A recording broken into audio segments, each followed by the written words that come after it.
Leitura Guiada, um programa da Primeira Igreja Batista em Botafogo. Este é seu encontro diário com as Escrituras Sagradas. Acompanhe agora o nosso estudo de hoje.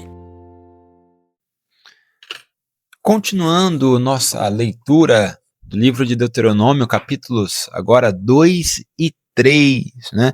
Nós vamos ver, Moisés está aqui falando ao povo desde o verso 16 do capítulo 1, ele já relembrou ali as promessas de Deus, já relembrou a incredulidade do povo, já relembrou o castigo que Deus oferece ao povo, né? Não entrar em Canaã, aquela geração dos espias, mas a outra geração, a geração dos filhos, entrariam em Canaã.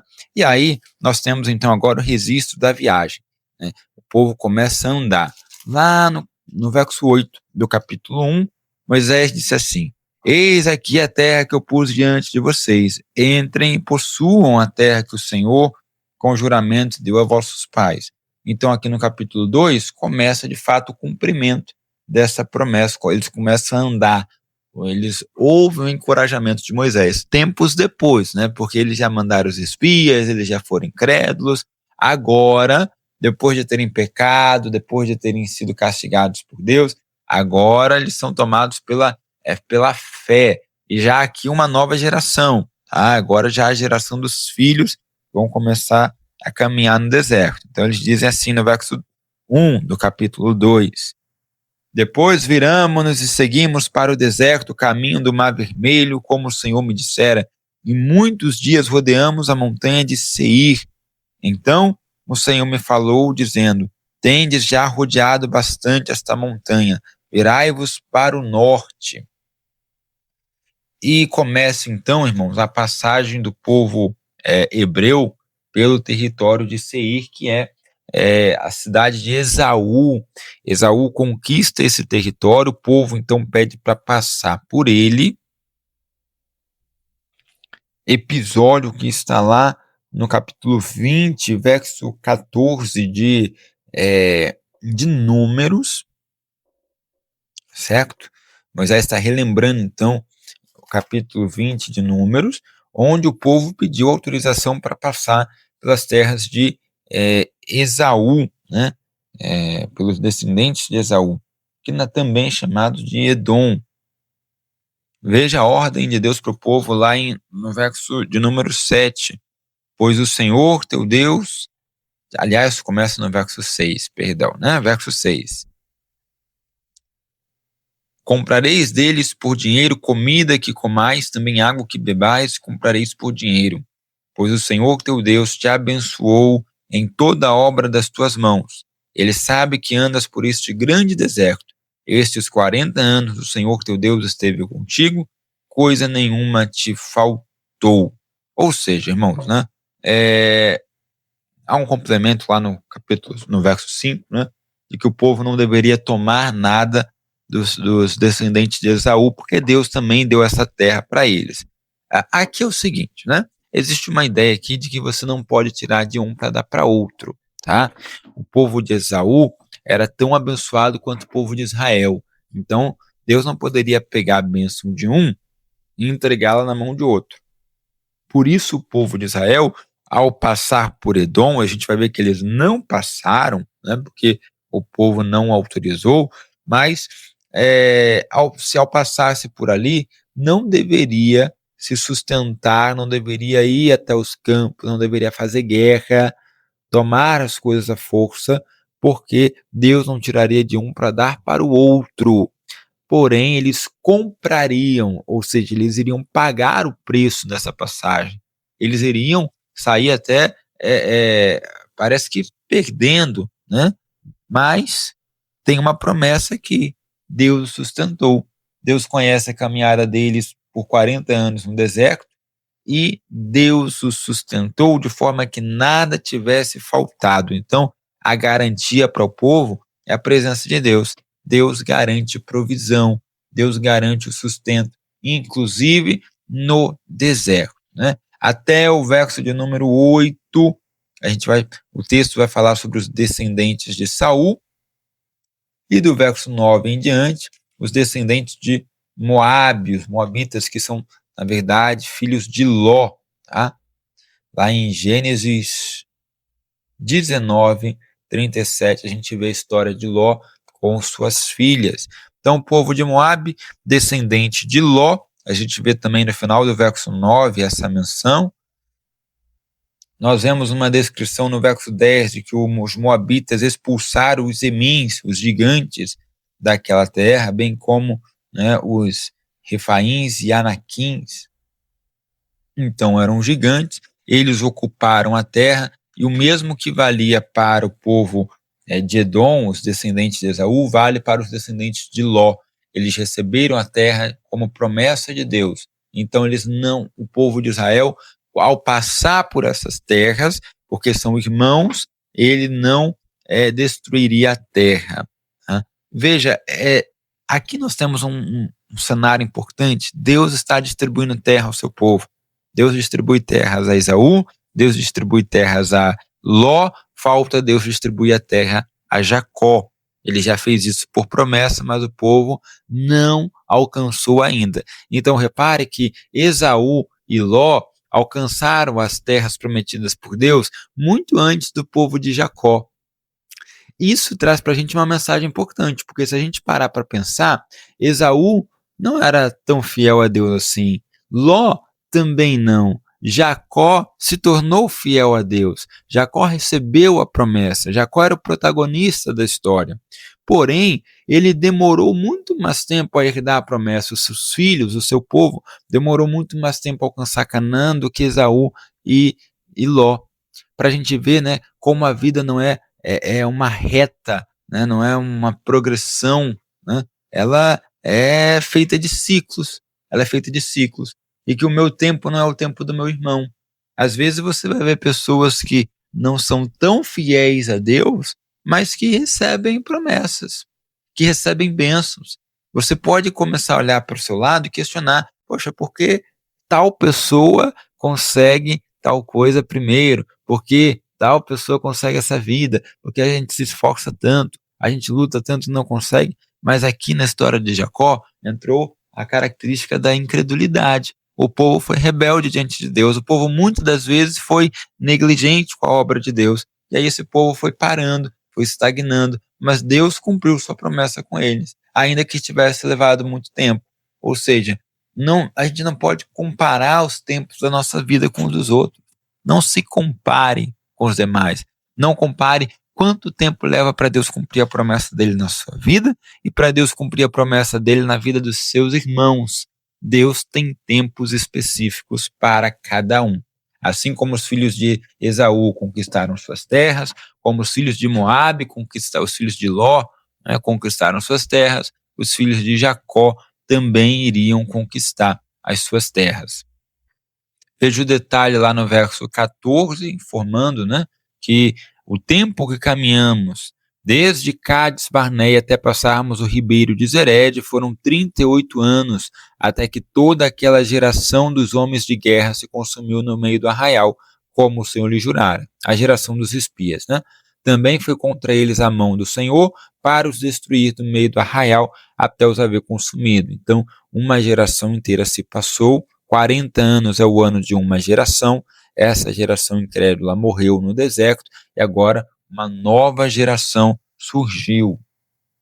Bom, nós temos no verso 18 falando sobre a cidade de Ar de Moabe, os filhos de Amon, no verso 19.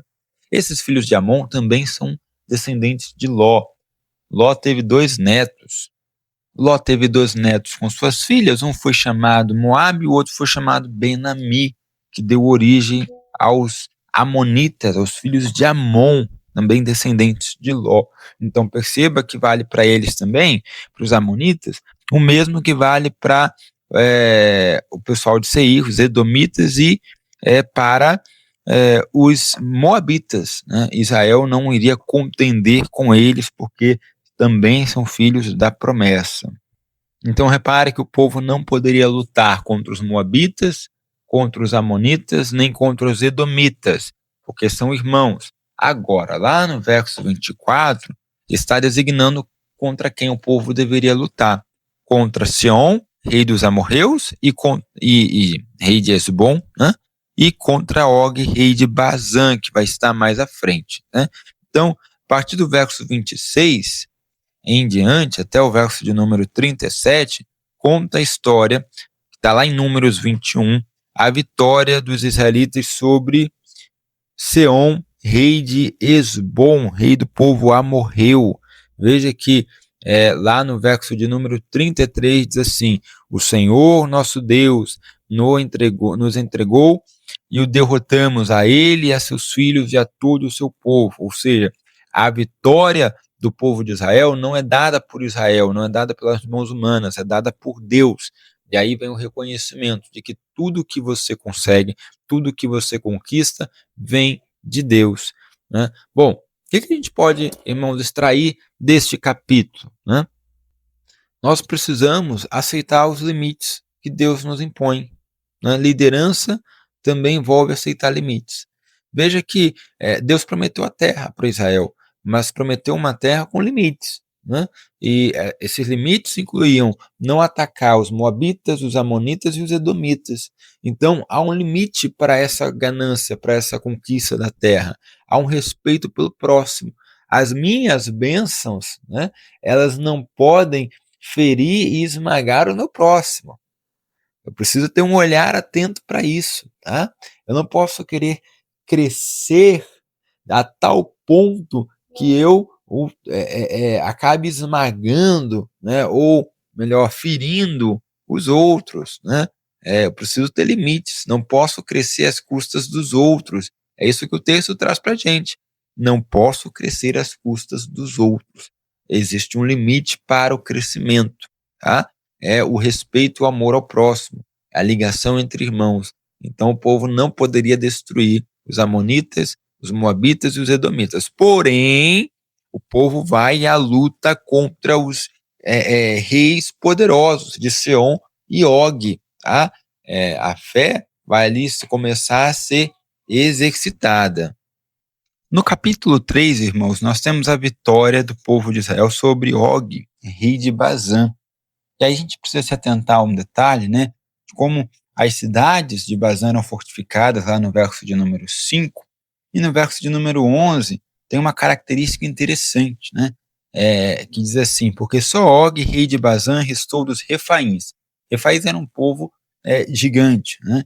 Eis que o seu leito de ferro, não está porventura em Rabá dos filhos de Amon, sendo de 9 côvados o seu comprimento, de 4 a sua largura, pelo côvado comum.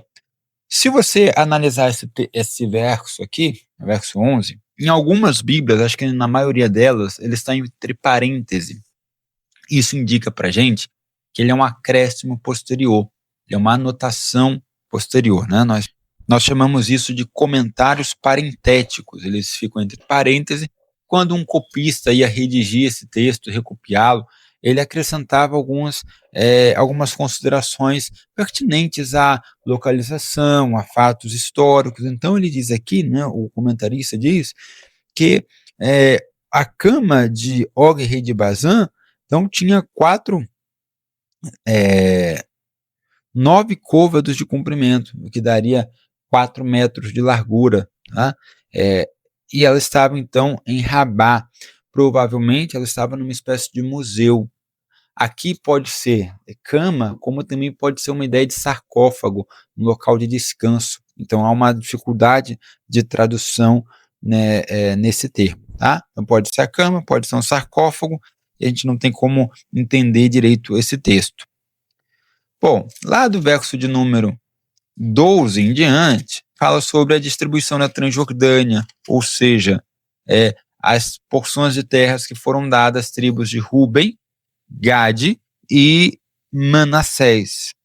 Então eles vão recebendo essas terras, e lá no verso 22 tem um comentário interessante, né, dizendo a respeito de Og, rei de Bazã, e Seom, rei de Esbom, no verso 21 e 22, que diz assim, olha: também nesse tempo dei ordem a Josué, dizendo: os teus olhos veem tudo o que o Senhor, vosso Deus, tem feito a estes 2 reis, então a Og e a Seom. Assim fará o Senhor a todos os reinos a que tu passarás. não os temas, porque o Senhor vosso Deus é o que peleja por vós.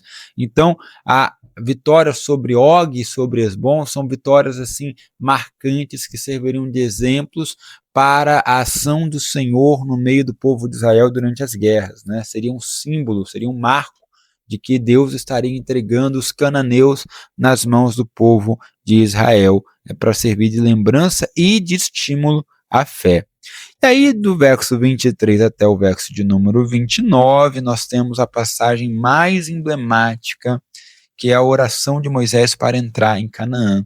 Moisés está, então, perceba, Moisés está falando ao povo, ele está relembrando as situações do povo de Israel, e aqui ele vai colocar que ele também desejou ver a terra de Canaã, mesmo sendo advertido por Deus de que não entraria na terra por conta dos seus pecados.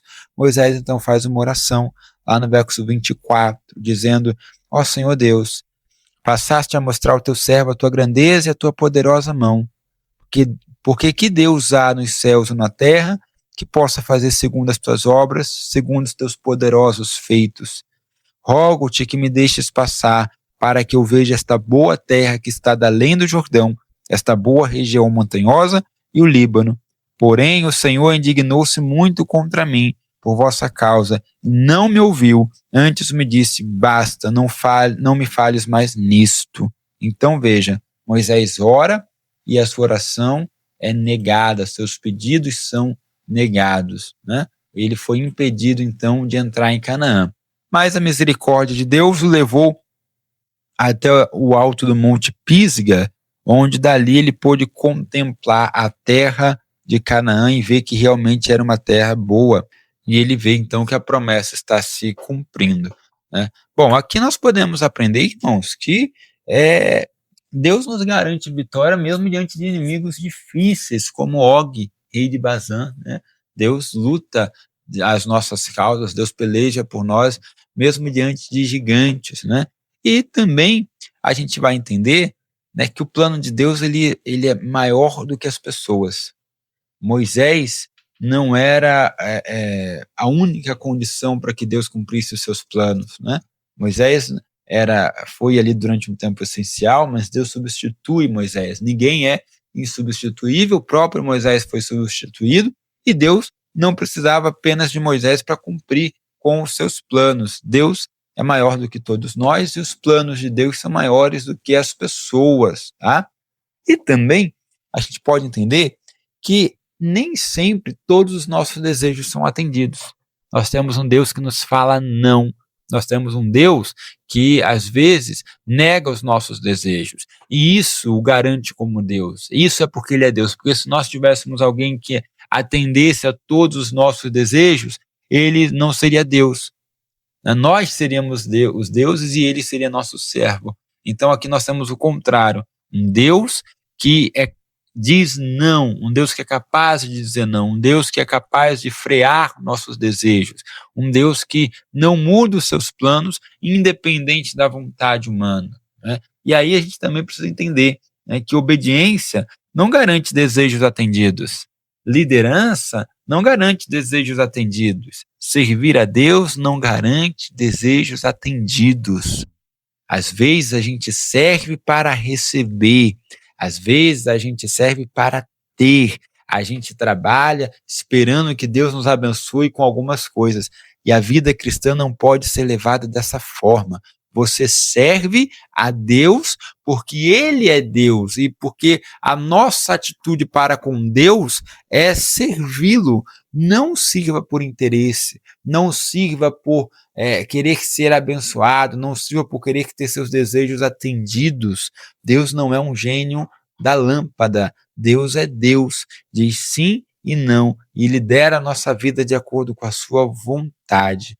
Nosso papel aqui é ser fiel a Deus e o resultado, a direção da nossa vida pertence a Ele. Ele delimita, na verdade, Ele marca as terras onde nós vamos entrar e também as terras que nós não vamos entrar. Ele garante as bênçãos que vamos ter e também as que não vamos ter. Ele organiza tudo isso. Deus é o grande organizador, o grande líder de Israel. Ele é o grande líder das nossas vidas.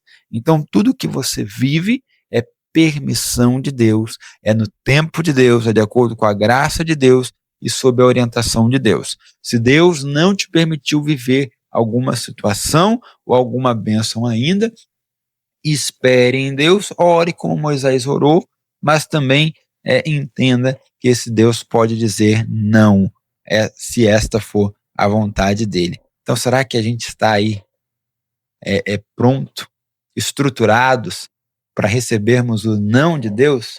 Quantas vezes você recebeu um não, né? Nós vemos Moisés recebendo não. Não vai entrar em Canaã. Você pode até vê-la de longe, mas não vai entrar. Então, que a gente entenda quando Deus nos fala não, porque isso é possível de acontecer. Isso acontece, tá?